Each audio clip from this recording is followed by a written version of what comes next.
تو ملاقات ہوئی اور میر صاحب نے اپنا، سب سے پہلے تو آئے سلیری صاحب، انہوں نے بھی دیکھا اور بہت خوش ہوئے، اطمینان کیا انہوں نے اپنا کہ ہاں بھائی یہ کام جو کر رہی ہے مشین جس طریقے سے کر رہی ہے یہ ہو سکتا ہے۔ اور اس کے بعد میر صاحب تشریف لائے اور انہوں نے اپنا حساب کتاب دیکھا اور اپنے آرڈر پلیس کر دیے۔ اس وقت یہ قصہ سامنے آیا کہ یہ مشین مل کب سکتی ہے، کیونکہ میر صاحب کو اجازت ملی تھی جنگ اخبار لاہور سے نکالنے کے لیے۔ تو میر صاحب نے یہ خیال کرتے ہوئے کہ ایک نئی ٹیکنالوجی سے اگر ہم اپنا اخبار شروع کریں گے تو ظاہر ہے لوگوں کو کچھ اپنی طرف مائل بھی کر سکیں گے، اور ایک پیش رفت بھی ہوگی ان کی طرف سے کہ انہوں نے بہت سارے اردو اخبارات کے سلسلے میں جتنا کام کیا ہے اور جتنی ہمت سے کام لیا ہے اس میں ایک یہ بھی شامل ہوگی بات۔ تو وہاں جب میٹنگ ہوئی تو یہ خیال آیا کہ بھئی یہ کتنے عرصے میں مل سکے گی۔ تو انگریزوں نے جو وہاں موجود تھے انہوں نے کہا تقریباً 5 سال لگیں گے اس کو۔ تو 5 سال سن کر تو میں نے کہا کہ بھئی یہ تو 5 سال اگر ہوئے تو بھول جاؤ، لوگوں کو ہو ہی نہیں سکتا۔ میں نے ان سے پوچھا کہ آپ بتائیے کہ آپ کا جو کام ہے ڈیجیٹائزنگ کا اور کمپیوٹر میموری میں دینے کا اور اس کے پروگرام رائٹنگ کا، وہ کتنا وقت لگے گا؟ انہوں نے کہا وہ ہمیں 1.5 سال لگیں گے۔ ان میں سے ایک صاحب جو تھے وہ کہنے لگے یہ تو میکینیکل کام ہے اور یہ کہ ہمارے ہاں آدمی بھی زیادہ ہیں، اگر ہم آدمی زیادہ لگا دیں تو 2 شفٹ میں بھی کر سکتے ہیں اس کو، اور یہ دیکھتے ہوئے کہ کتابت تو ہو نہیں سکے گی، انہوں نے کہا ہم تو یہ کام 6 مہینے میں پورا کر سکتے ہیں۔ پتہ نہیں کیوں مجھے خیال آیا، میں نے کہہ دیا کہ ہاں میں بھی 6 مہینے میں آپ کو سب چیزیں دے دوں گا، بلکہ میں کراچی پہنچتے کے ساتھ ہی آپ کو 2 مہینے کے بعد وہاں سے اس کے ترسیمیں یا لیگیچرز آپ کہیے اس کو، اس کمپیوٹر فارمیٹ میں جو آپ کو چاہیے اس کے فلم پازیٹیو بنا کے بھیجنے شروع کر دوں گا۔ تو وہ سمجھے کہ بھائی اس کا دماغ اس وقت چل گیا ہے، کیونکہ یہ جو ہم سمجھتے ہیں کہ ٹائپ میں کتنا کتنا وقت صرف ہوتا ہے اور کتنی محنت ہوتی ہے اور کتنی صفائی کی ضرورت ہے، کتنی احتیاط کی ضرورت ہے، تو یہ کانٹریکٹ میر صاحب نے اپنا آرڈر ان کو دے دیا کہ اگر 6 مہینے میں آپ دیتے ہیں ہمیں تو ہم آپ کو یہ آرڈر دے دیتے ہیں۔ اس وقت میرے ذہن میں یہ بات تھی کہ میں کراچی جاؤں گا اور وہاں جو بہترین کاتب ہیں، ایک 20 کاتب بھی اگر میں نے جمع کر لیے تو ان کو جو وہ منہ مانگے دام ان کو دوں گا اور ان سے کہوں گا کہ اپنا کام ایک 6 مہینے کے لیے بند کر لیجئے اور یہ کام کر دیجئے۔ مجھے یہ امید تھی کہ اس طریقہ کار سے وہ کام جو 5 برس کا ہے وہ اتنے عرصے میں ہو سکے گا۔ یہاں آ کر یہ معلوم خیال آیا پھر، اور جب میں نے لوگوں سے بات چیت کی تو یہ معلوم ہوا کہ کوئی دہلی کے خط کو پسند کرتا ہے، یعنی وہاں کے استاد کا شاگرد ہے، کوئی لاہوری خط پسند کرتا ہے، کوئی کچھ ہے، یعنی مختلف لوگ مختلف استادوں کے شاگرد تھے اور یکساں طور پر ایک خط کے اوپر متفق نہیں تھے۔ اور یہ کہ یہ ٹائپ کے لیے جہاں کی یکسانیت کی ضرورت ہوتی ہے یہ ایک بڑا پیچیدہ مسئلہ تھا۔ اور پھر دوسری بات یہ بھی تھی کہ انہوں نے کہا کہ صاحب ہم کیسے اپنا کام چھوڑ کے آئیں، تو میں نے کہا اچھا بھائی، تو اب سید صاحب اس وقت اس زمانے میں بالکل بقول شخص نیند حرام ہو گئی، تو سید صاحب نے مذاق سے ہی مجھ سے کہا، کہنے لگے تمہارے اسکول آف آرٹ کی ٹریننگ اور تمہارا یہ سارا جو ہے یہ سب کس کام آئے گا؟ میں نے کہا سید صاحب آپ کو مذاق سوجا ہوا ہے، یہاں جان پہ بنی ہوئی ہے، عزت پہ بنی ہوئی ہے کہ یہ کہہ کے آ گیا ہوں میں وہاں پر کہ 6 مہینے میں دے دوں گا اور یہاں کچھ ہو ہی نہیں رہا۔ تو انہوں نے کہا پھر بھول جاؤ سب چیزیں، یہ نوری نستعلیق کو بھول جاؤ، بالکل کچھ نہیں ہونے کا، کیونکہ اگر ابھی نہیں ہوتا اور اخبار تو تمہارا انتظار کرے گا نہیں،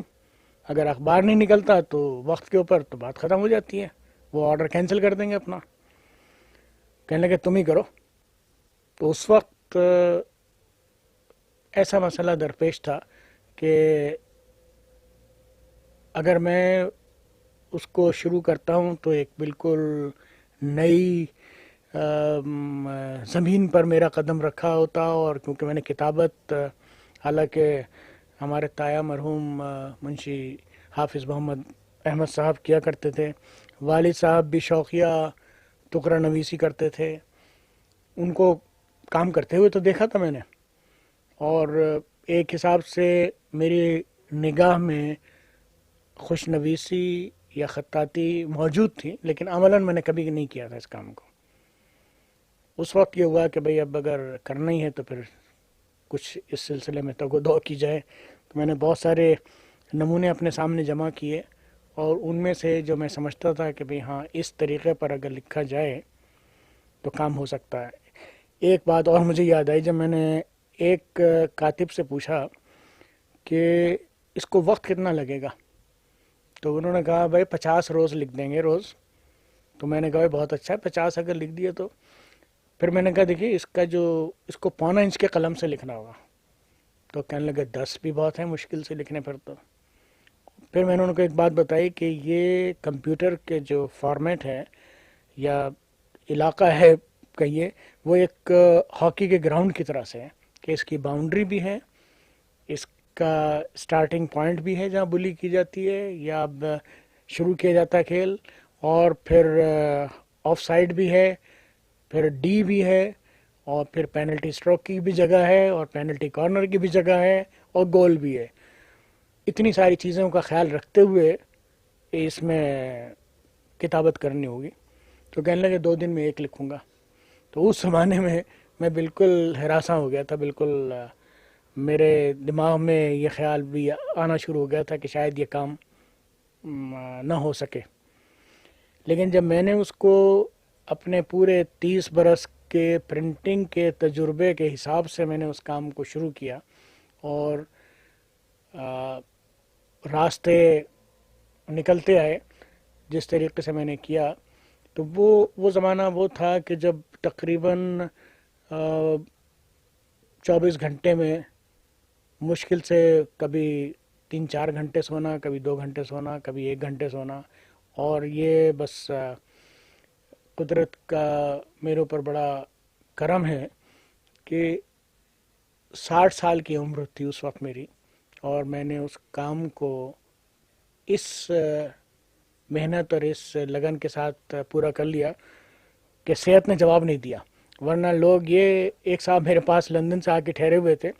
کہنے لگے ان سے ملاقات نہیں ہوئی کئی دن سے، تو کہنے لگے جمیل تم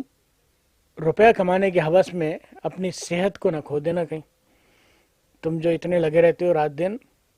تمہاری شکل ہی نہیں دکھائی دی مجھے کئی دن سے، کب آتے ہو کب جاتے ہو یہ بھی پتہ نہیں مجھے۔ تو میں نے کہا کہ یہ کام جو ہے یہ روپیہ کمانے کی ہوس نہیں کرا سکتی مجھے یہ کام، مجھ سے یہ کام یا اتنی محنت اس عمر میں، جب کہ میں فیکٹری سے 1972 سے دور بیٹھا ہوا ہوں۔ میں نے اپنے ذمہ داریاں جو ہیں لوگوں کو سونپ دی ہیں، اور میں صرف یہ دیکھ رہا ہوں کہ ہاں ان کو اگر کسی مشورے کی ضرورت ہوتی ہے تو میں کرنے کے لیے تیار، مشورہ دینے کے لیے تیار ہوں۔ میں روزانہ کے کام میں فیکٹری کے بالکل دخل نہیں دے رہا 1972 سے۔ تو پھر کہنے لگے کیا ہے پھر یہ کام؟ میں نے کہا یہ کام ایسا ہے کہ اگر خدا اس کو کامیاب کر دیتا ہے تو یہ آئندہ نسلوں کے لیے ایک یادگار چیز ہوگی، اور ہماری زبان کی ترقی میں یہ کافی مدد دے گی۔ تب انہوں نے کہا کہ ہاں بھائی تم لگے رہو، اللہ تمہیں ہمت دے، اور یہ کام ایسا ہے کہ اس میں جتنا بھی وقت صرف ہو جائے اور جتنے جلدی ہو جائے اچھا ہے۔ اور میں نے کہا یہ وقت ہمارے لیے بھی اس لیے ضروری ہے کہ 14 اگست کو میر صاحب اخبار اپنا شائع کرنا چاہتے ہیں، اور مجھے سب چیزیں تیار کر کے بھیجنی جلدی۔ اب وہاں سے، اور یہ بھی ہوتا ہے کہ اس کے اندر پروگرام لکھنے میں پھر اس کی چیکنگ اور اس کی ساری چیزیں ایک وہ بھی ایک دقت طلب مسئلہ تھا۔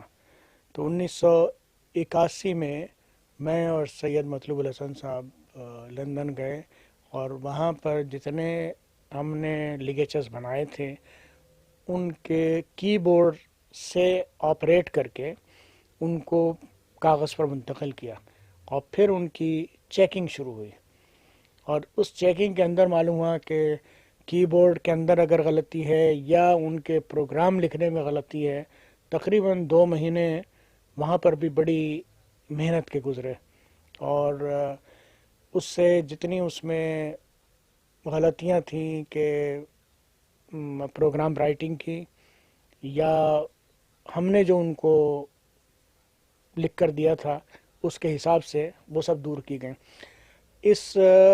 کام میں ایک مرحلہ یہ بھی تھا کہ جب ہم ایک لگیچر کو لکھتے تھے تو انگریزوں کے ٹائپ فاؤنٹ بنانے کے لیے تقریباً 96 کا ایک سیٹ بنایا جاتا تھا، اور اس کو ہمیں انگریز کیونکہ اس کو پڑھ نہیں سکتے تھے نہ سمجھ سکتے تھے کہ یہ کیا ہے، ہمیں اس کو اردو حروف میں، اور ہم نے اس کے نمبر دیے تھے ہر حرف کے، اور اس کو اس طریقے سے لکھا جاتا تھا لیفٹ ٹو رائٹ، حالانکہ اردو سیدھے ہاتھ سے شروع ہو کر الٹے ہاتھ کی طرف جاتی ہے، لیکن انگریز کی زبان کے لحاظ سے نہیں بلکہ کمپیوٹر کے سکھانے کے لیے یا اس کو اس کی میموری میں دینے کے لیے ہمیں الٹے ہاتھ سے سیدھے ہاتھ کی طرف ہر لفظ کو، ہر لگیچر کو لکھنا پڑا۔ تو بعض ان میں سے 2 حرف سے لے کر اور 8 حرفی بھی تھے۔ اس سلسلے میں بھی بڑی محنت کا کام تھا، اور میرے پاس ایک اسسٹنٹ لڑکی تھی جو میرے آفس کا کام کرتی تھی، زینب رضوی، اس نے اس سلسلے میں بڑی مدد کی۔ اس نے ان الفاظ، ان حروف کے نمبر یاد کر لیے، اور اس روانی سے اس نے ان سب کو لکھا کہ سمجھے تقریباً کوئی 64-65 ہزار حروف کے نمبر اس نے لکھے لڑکی نے اس دوران، جب کہ ہم یہ سب کام بہت تیزی سے کر کے دے رہے تھے۔ تو اس میں مشکل سے 4-5 جگہ اس نے غلط کیا ہوگا جو بعد میں ہمیں ملا، ورنہ اس نے غلطی نہ ہونے کے برابر کی، یعنی اس کا جو اس معاملے میں کارگزاری ہے اس معاملے میں وہ بہت زبردست ہے، ورنہ اگر وہاں پر غلطیاں ہو جاتی بہت ساری تو کمپیوٹر کے حافظے کو کریکٹ صحیح کرتے کرتے 1 آدھ برس نکل جاتا اگر غلطیاں وہاں پر ہو جاتی تو اس لڑکی نے بھی اس سلسلے میں بہت زبردست کام کیا۔ اور جب یہاں پر کراچی آ گئے تو میر صاحب نے اپنے ہاں جو لڑکے رکھے ان میں ہم نے یہ کہا تھا کہ ان سے ٹائپسٹ کوئی نہ لیں، کیونکہ اس کا ٹائپسٹ کا جو ہاتھ ہے وہ انگریزی کی بورڈ پر یا اردو کے کی بورڈ پر مختلف جگہ جمع ہوگا۔ یہاں میں یہ ذکر کرتا چلوں کہ اردو کا جو کی بورڈ مختصرہ قومی زبان نے پاس کیا تھا اور ہمارے کی بورڈ میں فرق تھا، کیونکہ ہم نے اپنے کی بورڈ پر صرف ایک حرف کی شکل دی تھی، نہ شروع کا، نہ درمیان کا، نہ آخر کا، کوئی ایسی مشکل نہیں تھی، نہ شفٹ کی سسٹم تھا، صرف ایک شکل تھی حرف کی، باقی سب کام کمپیوٹر کرتا تھا۔ آپ کو یہ سن کے تعجب ہوگا کہ وہاں پر لڑکوں نے اس کام کو، جو کہ معمولی ٹائپ رائٹر پر تقریباً 6 مہینے کا کورس ہوتا ہے، اس مشین پر 6 ہفتے میں وہ کام کر لیا، اور 6 ہفتے میں اچھی خاصی روانی ان کے ہاتھ میں آ گئی، اور اخبار جو تھا 1 اکتوبر کو شائع ہونا شروع ہو گیا، اور لوگوں نے اس کو دیکھا اور بڑی خوشی کا اظہار کیا۔ کچھ لوگوں نے تو اس کو صرف اسی شوق میں خریدا کہ بھئی یہ کیا چیز ہے، اور پھر پڑھنے لگ گئے۔ ایک صاحب نے مجھ سے بعد میں کہا، کہنے لگے میں اب اینک لگانے کی منزل پہ آ گیا ہوں، میرے نزدیک کی نگاہ جو ہے وہ کچھ کمزور ہوتی جا رہی ہے، لیکن اس ٹائپ کو پڑھ کے، کیونکہ یہ اس میں اتنا صاف اور واضح طور پر لکھا ہوتا ہے کہ مجھے اس کو پڑھنے میں دقت نہیں ہوتی جتنا کہ کاتب کے ہاتھ سے لکھے ہوئے میں دقت پیش آتی ہے۔ اور یہ آج تک اردو ٹائپ میں یا اردو خطاطی میں ٹائپ سائز کا تصور نہیں تھا۔ ہم ہمیشہ یہ کہا کرتے تھے کہ بھئی ذرا جلی لکھ دو، ذرا اور جلی لکھ دو، ذرا خفی لکھو، ذرا اور باریک لکھ دو۔ یہاں پر اب یہ ہے کہ 8 point, 9 point, 10 point, 12 point 11 point جو بھی آپ چاہیں 24 پوائنٹ تک اس کے اندر موجود ہے مشین میں فی الحال. اور یہ آسانی ہے کہ آپ اگر چاہیں تو مشین میں ٹائپ کا سائز ملا جلا سکتے ہیں آپ اس میں. اور آپ اگر یہ چاہیں کہ مشین جو ہے آپ نے اگر ایک صفحہ تیار کیا جس کی چوڑائی جو ہے تقریباً 5 انچ ہے، آپ نے کہا نہیں بھائی مجھے 4.5 انچ میں چاہیے، تو آپ خالی ایک بٹن دبائیں اور وہ ساری چیز کو 4.5 انچ میں کر دیں گے. اور اگر آپ چاہیں کہ بھئی ایک کالم کے بجائے 2 کالم میں کر دیا جائے، 2 2 انچ کا کالم بنا دیا جائے یا 2.25 انچ کا بنا دیا جائے یا 2.5 انچ کا بنا دیا جائے، تو اس میں بھی کوئی اس کو مشین کو دقت نہیں پیش آتی. اور یہ سب سے بڑی خوبی یہ ہے کہ پروف ریڈنگ میں کاتب حضرات کو جب اگر ایک صفحے میں کچھ بڑھانا ہو یا کچھ چیز گھٹانی ہو تو بعض اوقات پورا صفحہ لکھنا پڑتا تھا، اور اس میں یہ امکان بھی ہو جاتا تھا کہ ایک آدھ غلطی اور بڑھ جائے گی. تو اس میں یہ ہے کہ صرف آپ اسی جگہ کو اپنے ٹیلی ویژن اسکرین کے اوپر، ویڈیو اسکرین کے اوپر دیکھتے ہیں اور اسی جگہ کو آپ چھیڑتے ہیں، اور باقی پروف ریڈنگ کی آپ کو ضرورت نہیں ہوتی. پوری کتاب کی اگر آپ نے صرف چند جگہوں میں تصحیح کرنی ہے، یا آپ کے پاس فرض کیجئے 48 صفحے کی کتاب چھاپنی ہے آپ کو، اور وہاں ہو گئے 49 صفحے، ایک صفحہ بڑھ گیا، تو آپ اس ایک صفحے کے خاطر ایک جز بڑھائیں یا ایک چیپی لگائیں. یہاں پر یہ ہے کہ آپ اس صفحے کو انہی 48 میں ذرا سی تقریباً میں نے حساب لگایا تھا کوئی 1/16 آپ اگر بڑھاتے ہیں اپنے صفحات میں، 1/16 انچ بڑھاتے ہیں یا 2 ملی میٹر بڑھا دیتے ہیں، تو وہ ایک صفحہ جو ہے وہ اس میں پورا ہو جاتا ہے، یعنی آپ کو اس کے لیے فاضل کاغذ کی ضرورت نہیں. ایک اور جو تجربہ میں نے کیا وہ میر صاحب کے ہی اعتراض پہ کیا تھا کہ بھئی جگہ زیادہ گھیرتا ہے، کیونکہ یہ بہت صاف صاف دکھائی دیتا ہے، ممکن ہے جگہ زیادہ گھیرتا ہوں. تو میں نے کہا کہ آپ اپنے اخبار کے چند کاتبوں کے جو آپ سمجھتے ہیں کہ اس سے اس خط کے برابر ملتا جلتا ہے، آپ ہمیں دیجئے، ہم اس کو اس وقت لندن میں ہی تھا میں، تو میں نے کہا اس کو ہم کر کے دیکھتے ہیں. تو یہ معلوم ہوا کہ بعضے جو گٹھا ہوا لکھتے تھے کاتب، ان سے 10%، اور جو ذرا کھلا لکھا تھا جنہوں نے، حالانکہ پھر بھی اس سے گٹھا ہوا معلوم ہوتا تھا، اس میں کوئی 20 سے 30% جگہ بچتی تھی. یعنی اس کا مقصد یہ ہوا کہ کاغذ کی بچت بھی اور خوبصورتی بھی، دونوں چیزیں اس کے سامنے آ گئیں. ایک نسخ سے جب مقابلہ کیا اس کا تو معلوم ہوا کہ 40% جگہ نسخ ٹائپ اور نوری نستعلیق میں بچتی ہے، کیونکہ وہاں پر بھی ٹائپ سائز کا تصور ہے، اور ایک چیز اسی طریقے پر روانی سے ہو سکتی ہے. تو جگہ کی بچت کے لحاظ سے ہماری قومی اخراجات میں جو بچت ہوگی، جبکہ ہماری قوم تقریباً 80% ابھی کہنا صحیح، جس کو پڑھنا ہے، میں جاہل تو نہیں کہوں گا لیکن یہ ہے کہ اس کو پڑھنا ہے ابھی، تو اس کے اخراجات جو ہیں اگر اس طریقے پر بچ سکتے ہیں تو بہت کافی بچت ہو جائے گی، کیونکہ کاغذ کی بچت کے ساتھ ساتھ چھپائی کی بچت بھی ہوگی اور سب چیزیں ہوں گی. ایک صاحب نے یہ سوال کیا مجھ سے کہ کاتب 20 روپے صفحہ لیتا ہے، آپ کے یہاں کیا صفحہ ہوگا؟ میں نے کہا دیکھیے صاحب، میں نے اس کو کام کو کیا تو نہیں کیونکہ یہ تو مشین جنگ اخبار کے پاس ہے، لیکن میں آپ سے ایک یہ سوال کروں گا کہ آپ کتابت بیچ رہے ہیں یا کتاب بیچ رہے ہیں؟ کہنے لگے ظاہر ہے کتاب بیچنی ہے. تو میں نے کہا ایک بات کا جواب دیجئے مجھے کہ اگر ایک کاتب آپ کی کتاب سال بھر میں کرتا ہے یا 2 سال لے لیتا ہے اور آپ کا وقت بھی ضائع کرتا ہے، تو اس وقت کے دوران میں کاغذ اور چھپائی کے جو دام بڑھ چکے ہیں وہ کتنے ہو جاتے ہیں؟ کہنے لگے بعض اوقات تو بہت زیادہ ہو جاتے ہیں. میں نے کہا تو اور دوسری بات یہ ہے کہ آپ اگر ایک کتاب 200 صفحے میں چھاپنا چاہتے ہیں اور کاتب آپ کو لکھ کے دیتا ہے وہ 250 یا 250 صفحے میں، تو میں نے کہا بتائیے اس کے کاغذ کا خرچ، اس کی چھپائی کا خرچ، کتنی بچت ہوئی آپ کو؟ میں نے کہا کہ نوری نستعلیق میں کتابت کا جو خرچ ہے وہ آپ کو مفت مل کر کچھ بچا کے دے گا آپ کو۔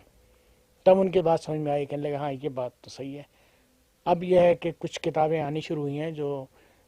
نوری نستعلیق میں ہیں، تو لوگوں کو یہ احساس ہوا کہ ہاں یہ بات صحیح ہے۔ ایک جو بات اور میر صاحب کو ڈاکٹر سلیم الزماں صدیقی صاحب نے بھی ہمارے ایک اجتماع میں کہی تھی کہ میر صاحب اچھی طرح جانتے ہیں کہ کاتبوں کا خرچ کیا ہے اور اس مشین کے اخراجات کیا ہیں۔ مشین کے ڈپریسیشن نیچے آ رہا ہے، اور الیکٹرانکس ایک ایسی چیز ہے کہ جو ہمیشہ آئندہ چل کر اور کم قیمت میں ہو جائے گی، اور کاتب حضرات اب پیدا کم ہو رہے ہیں تو ان کی قیمتیں بڑھتی جا رہی ہیں، اور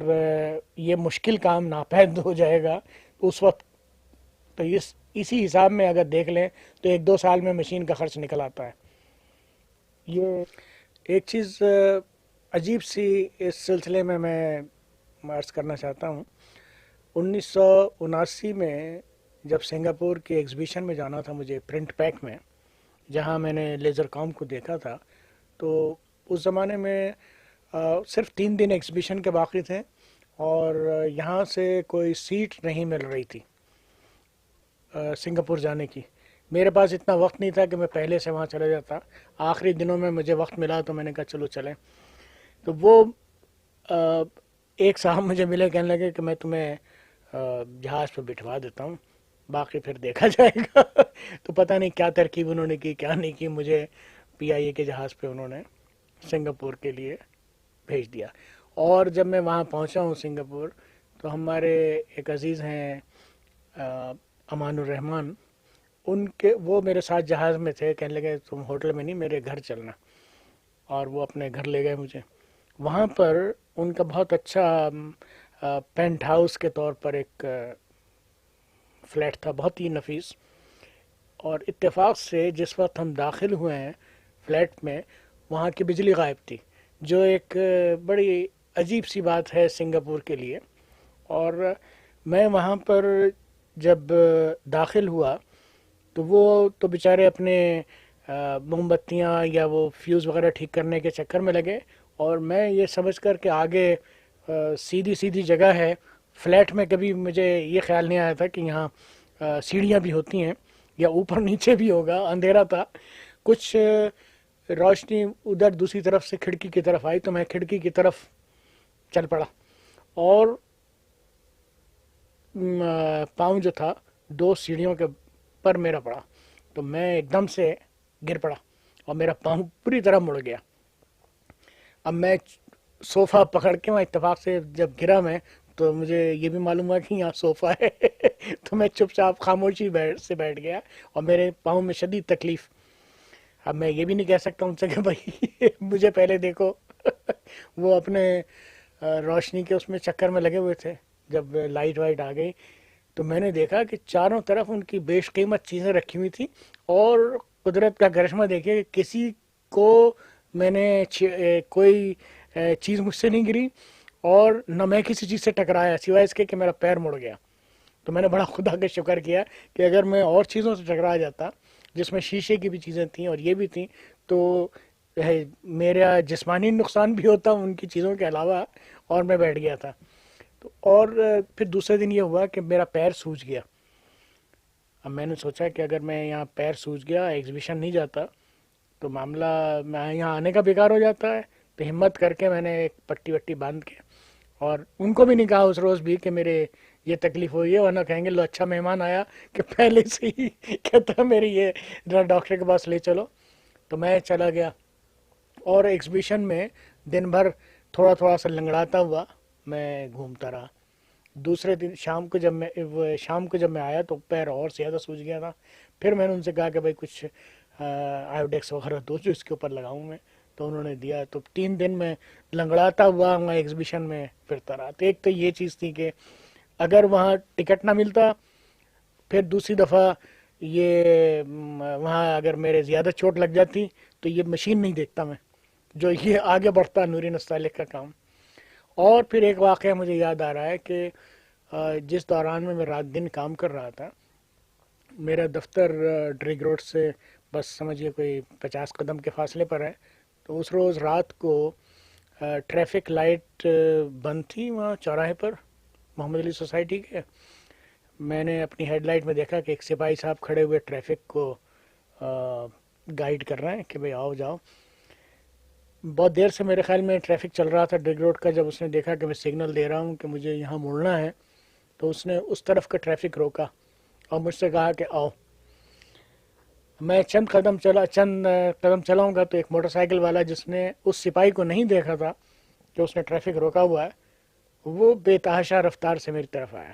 کیونکہ میں نے اس کو پہلے دیکھ لیا تھا تو میں نے اپنی گاڑی پہ بھروسہ کیا، اس کے بریک پہ بھروسہ نہیں کیا، میں نے روک لی گاڑی،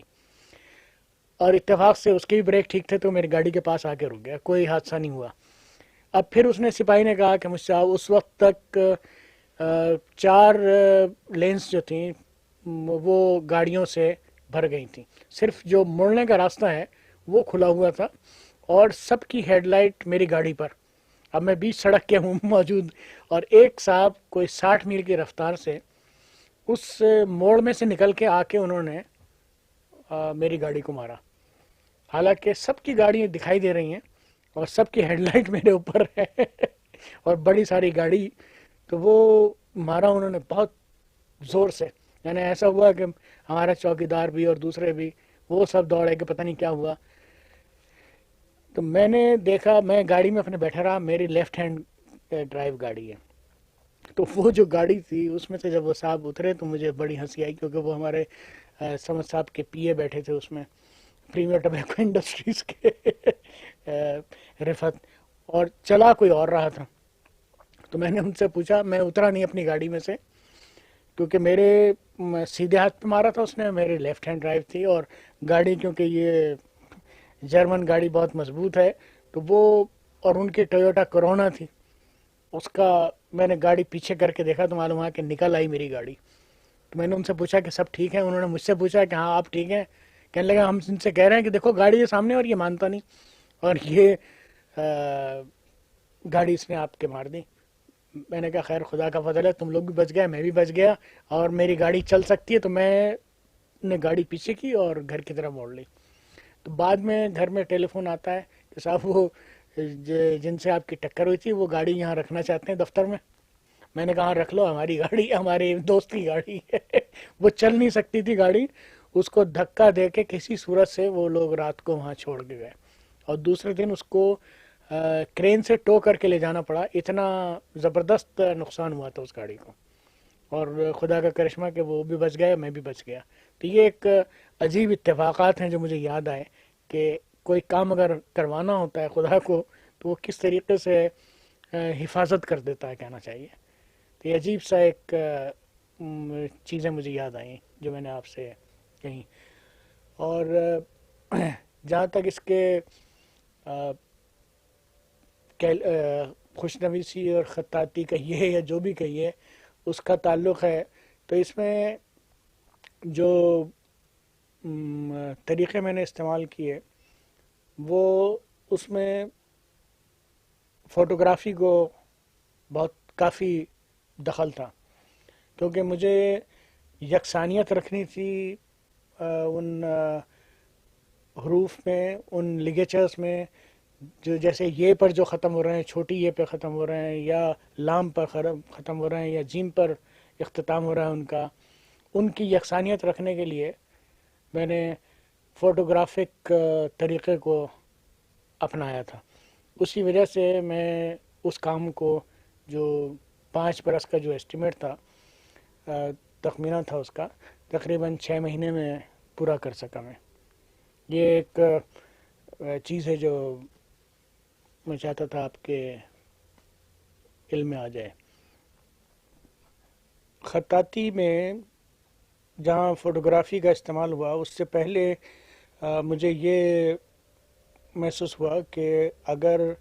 اس کو جس طریقے پر خوشنویس لکھتے ہیں کہ 2 پنسلیں جوڑ کر وہ چوڑائی سے اپنے ڈرائنگ کر لیتے ہیں، اس کے بعد اس میں سیاہی بھری جاتی ہے. وہ بڑا ایک مشکل کام ہوتا ہے. اس میں جو سیاہی بھرنے والا اسسٹنٹ ہوتا ہے اس کو بھی یہ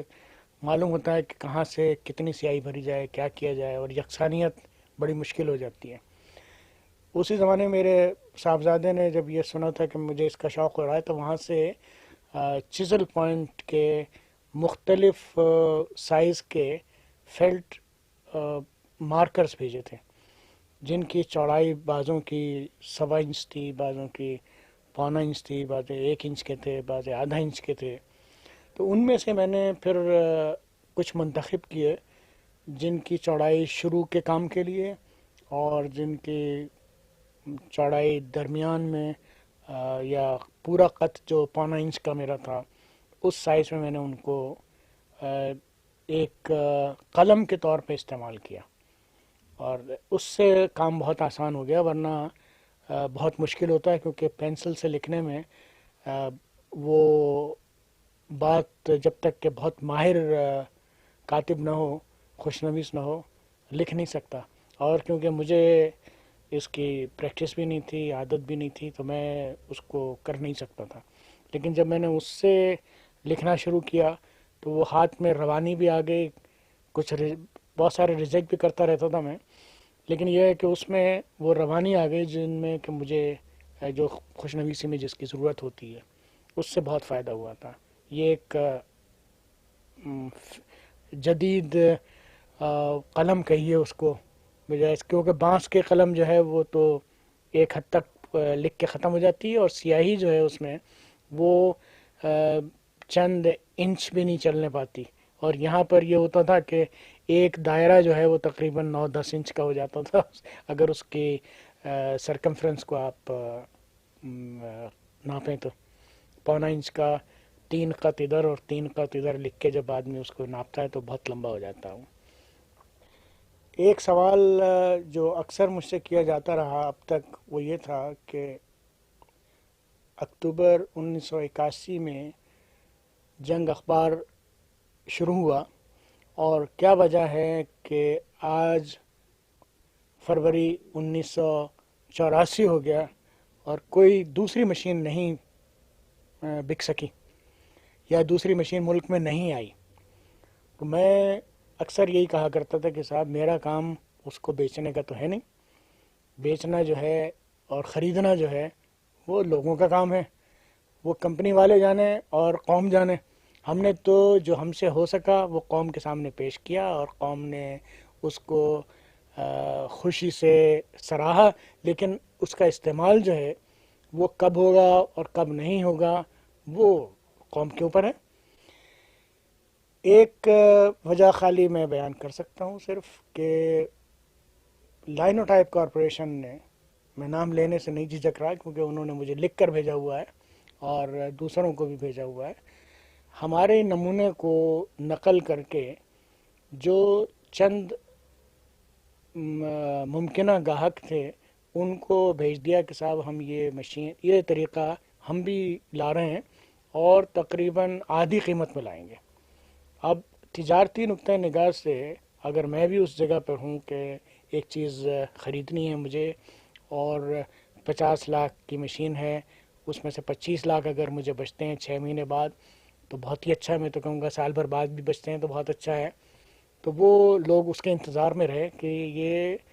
مشین اب سستی ہو جائے گی. دوسرے ٹیکنیک تو معلوم ہو ہی گئی ہے لوگوں کو، بنانے میں کوئی مشکل ہوگی نہیں، کیونکہ میں نے تو بہت واضح الفاظ میں سب چیزیں، ہر سوال کا جواب ہر وقت دیا، جو آیا جس نے جو پوچھا میں نے بتا دیا. تو لوگوں نے سوچا کہ بھئی یہ اب دوسرے بھی بنا لیں گے اور سستی ہو جائے گی مشین. اور میرا بھی مقصد یہی تھا کہ بہت صاف گوئی سے اور بہت ہی ایمانداری سے جواب دیتا رہوں جو بھی مجھے معلوم ہے، تاکہ اس میں اس کو لے کر لوگ آگے بڑھ سکیں، بجائے اس کے کہ یہ بات یہیں ختم ہو جائے. اگر اور اچھے دماغ اس میں مل سکیں اور اس کو آگے بڑھا دیں تو اور خوشی ہوگی، کیونکہ ظاہر ہے کہ ایک آدمی ایک حد تک کرتا ہے، دوسرا آدمی پھر اس سے آگے لے کے بڑھتا ہے. انسان کی ترقی اسی طرح سے ہوئی ہے. تو انہوں نے یہ جب تجویز پیش کی لوگوں کو تو لوگوں نے مجھ سے بھی کہا، میں نے کہا بھائی بہت اچھی بات ہے، وہ اگر مجھ سے کچھ مدد چاہتے ہیں اس میں تو میں وہ بھی کرنے کے لیے تیار ہوں، تاکہ ان کو اس کے اگر بچت ہو جاتی ہے، قومی بچت ہے میرے حساب سے تو یہ، لیکن وہ بعد میں معلوم ہوا کہ وہ ان کی ایک تجارتی چال تھی، اور انہوں نے صرف اپنے ریسرچ ورک کو وقت دینے کے لیے یہ بات کی تھی کہ ہم شاید کر لیں اس کو، یعنی انٹر لائنوٹائپ کارپوریشن کر لے اس کام کو. تو جب وہ 1.5 سال تک نہیں کر سکے تو ان کا ایک انگریز سیلز ڈائریکٹر مجھے ملا ایک ایگزیبیشن میں، سب کے سامنے میں نے اس کو کہا کہ بھائی اگر تمہاری مرضی سے یہ سب باتیں مارکیٹ میں آ رہی ہیں تو یہ ایک تجارتی بددھیانتی ہے، اور اگر کوئی اور تمہاری طرف سے کر رہا ہے تو تمہیں بڑا نقصان پہنچا رہا ہے یہ، تو اس کا خیال رکھو تم. کہنے لگا نہیں ہم کر رہے ہیں. تو میں نے کہا بہت اچھا ہے، اگر کر رہا ہو تو قوم کا فائدہ ہوگا کہ ایک سستی چیز، اچھی چیز آ جائے گی، اور جلد سے جلد کرو تم. اب یہ ہے کہ اتنے عرصے کے بعد جب ان کو یہ احساس ہوا کہ اس کی جو خطاطی ہے ایک تو وہ، اور پھر اس کا پروگرام رائٹنگ جو ہے، اور پھر اس کی ڈیجیٹائزنگ اور یہ سب مل کر، اور جب وہ میموری کے اسٹوریج وغیرہ کے 280 میگا بائٹ میموری کے ڈسک اس میں لگتے ہیں، اگر وہ سب خرچ اخراجات ملائے جائیں تو اس کی قیمت کم نہیں ہو سکتی. جب ان کو یہ احساس ہو گیا تو انہوں نے میرے خیال میں اس کام کو چھوڑ دیا، کیونکہ اب تک وہ لائی نہیں ہے سامنے. اور آپ کو یہ سن کر خوشی ہوگی کہ 6 فروری 1984 کو نوائے وقت نے اپنی مشین منگانے کے لیے ایل سی کھولی ہے. تو یہ ایک بنیادی فتح کہنا چاہیے، یا نوری نستعلیق کے معاملے میں رکاوٹ جو تھی، جو بہت بڑی تھی، جس کا میں جواب نہیں دے سکتا تھا. پروفیسر رالف رسل بھی آئے ہوئے تھے ابھی چند دن پہلے، تو انہوں نے بھی مجھ سے یہی سوال کیا تھا. وہ چاہتے تھے بچوں کا لٹریچر، بچوں کی کتابیں وہاں انگریزی اسکولوں میں بھی، بہت سے اسکولوں میں اب اردو سکھائی جا رہی ہے، پڑھائی جا رہی ہے. تو وہ چاہتے تھے کہ یکساں طور پر ٹائپ سے نوری نستعلیق میں ہو، کیونکہ اگر وہ ایک کاتب سے لکھواتے تھے وہ کسی اور طرح سے لکھتا تھا، دوسرے سے لکھواتے تھے وہ کچھ اور لکھتا تھا. تو بچوں کو خاص طور پر جو ہمارے غیر ممالک میں موجود ہیں بچے، ان کو اردو لکھنا اور پڑھنا بہت مشکل معلوم ہوتا تھا. اور اس لحاظ سے وہ پروفیسر رالف رسل بھی مجھ سے بات چیت کرنے کے لیے انہوں نے خاصا وقت لیا اور سب چیزوں کو سمجھا. تو انہوں نے بھی یہی سوال کیا تھا کہ بھئی اور مشین کیوں نہیں بکتی. اتفاق سے وہ جنوری کے مہینے میں آئے تھے، اس لیے میں وہ جواب نہیں دے سکا کہ دوسری مشین بکی یا نہیں بکی یا کیا رکاوٹ ہے. میں ان کو بھی یہ جواب دیتا تھا کہ میں نے یہ کام کر لیا، میرا اس کی تجارتی پہلو سے کوئی تعلق نہیں ہے. یہ تو قوم سر آنکھوں پہ رکھے یا کچرے کے ڈبے میں ڈال دیں، یہ تو قوم کے اوپر ہے، میرا اس سے کوئی تعلق نہیں ہے.